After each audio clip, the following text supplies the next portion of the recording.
Shalom, Om Swastiastu, Namo Buddhaya, Salam Kebajikan. Hai semua, perkenalkan nama saya Angel Karina Sibarani dengan NIM 2503010121 dari Program Studi Pendidikan Bahasa dan Sastra Indonesia, Fakultas Keguruan dan Ilmu Pendidikan, Universitas Maritim Raja Ali Haji. Di video ini saya akan menjelaskan tentang ruang lingkup folklore dan contohnya dari daerah Batak Toba. Pengertian folklore menurut Edwara tahun 2010. Kekhasan folklore itu terletak pada aspek penyebarannya, sedangkan menurut Taylor tahun 2003, folklore itu adalah bahan-bahan yang diwariskan dari tradisi melalui kata-kata dari mulut ke mulut maupun dari praktik adat istiadat. Dengan kata lain, folklore itu pada dasarnya merupakan wujud budaya yang diturunkan atau diwariskan secara turun-temurun secara lisan ataupun oral. Folklore itu seperti cerita-cerita rakyat yang diwariskan dari turun-temurun dari mulut ke mulut. Ruang lingkup folklore itu mencakup seluruh bentuk kebudayaan tradisional yang hidup dalam suatu masyarakat dan diwariskan secara turun-temurun. Folklore itu terbagi ke dalam 3 ruang lingkup utama. Yang pertama, ada folklore lisan, yaitu folklore yang sepenuhnya disampaikan melalui tuturan. Bentuk ini merupakan cerita rakyat seperti dongeng, legenda, mites, serta ungkapan tradisional seperti pantun, peribahasa, mantra, teka-teki, dan nyanyian rakyat. Folklore lisan itu berperan penting dalam penyampaian pesan seperti moral, ajaran hidup, dan pandangan masyarakat terhadap alam dan kehidupan.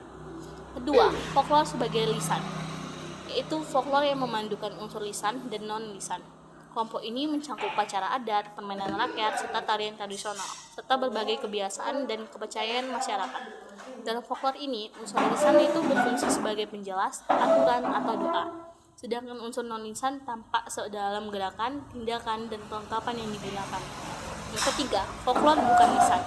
Itu folklore yang berbentuk dalam benda atau hasil budaya fisik. Contohnya meliputi rumah adat, pakaian tradisional, senjata, kerajinan tangan, dan makanan khas daerah. Meskipun disampaikan secara lisan, pewaris folklore ini tetap dilakukan melalui tradisi dan contoh dari generasi ke generasi. Intinya, folklore ini ngebahas tentang mitos, legenda, dongeng, adat istiadat, musik, tarian, bahkan permainan tradisional yang mewakili budaya suatu daerah. Tujuannya agar orang-orang itu bisa belajar tentang nilai moral, sejarah, penjelasan alam, dan sudut pandang orang dahulu. Misalnya, folklore itu bisa menjelaskan kenapa ada gunung, kenapa ada sungai, dan kenapa aturan hidup yang harus ditaati. Di Indonesia itu folklore itu berbeda-beda per daerah. Kayak di Jawa ada wayang, di Bali ada legenda kecak, dan di Batak Toba itu ada cerita tentang asal-usul Danau Toba. Folklore juga sering dipakai buat hiburan, pendidikan, bahkan ritual keagamaan. Yang penting, folklore itu bukan cuma cerita fiksi, tetapi sering ada unsur sejarah dan kepercayaan yang dianut oleh masyarakat.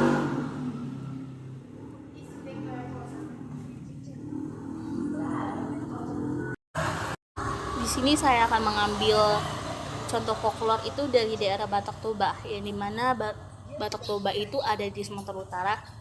Dan folklornya itu banyak banget, seperti ada yang berkaitan dengan mitos tentang asal-usul suku roh dan citra moral orang Batak yang punya tradisi lisan yang masih sangat kuat. Contohnya itu yang pertama ada legenda Danau Toba. Cerita ini tentang asal-usul Danau Toba yang konon katanya ada seorang nelayan miskin yang menemukan ikan cantik, tetapi ternyata ikan itu adalah putri raja yang dikutuk. Yang kedua, ada cerita Raja Uti. Yang ini tentang orang Raja Batak yang bijaksana dan adil. Raja Uti itu dibilang punya kekuatan supernatural yang bisa mengobati orang sakit atau menjaga desa dari bahaya. Cerita ini sering diceritakan buat anak-anak biar mereka belajar tentang kepemimpinan yang baik. Mitos Si Gale-Gale. Si Gale-Gale itu adalah roh jahat yang suka ganggu manusia kayak hantu atau setan dalam kepercayaan Batak. Si Gale-Gale itu bisa masuk ke tubuh orang dan bikin sakit atau gila. Orang Batak percaya roh yang dari orang mati gak tenang dan harus diusir lewat ritual adat. Cerita ini sering dipakai buat ngejelasin penyakit misterius dan kejadian aneh dari berbagai dan kepercayaan anisme mereka. Yang keempat ada legenda Boru Sianang Naga. Cerita Cerita ini tentang seorang gadis cantik bernama Borusianang Naga yang punya kekuatan ajaib, bisa mengubah bentuk jadi naga. Dia dibilang keturunan dewa dan ceritanya tentang petualangan dia melawan musuh-musuh atau bantu rakyat. Folklore ini kaya dongeng moral, mengajari tentang keberanian dan kebijaksanaan. Di Batak Toba, cerita ini sering diceritakan pada saat pesta adat biar generasi muda ingat warisan budaya mereka.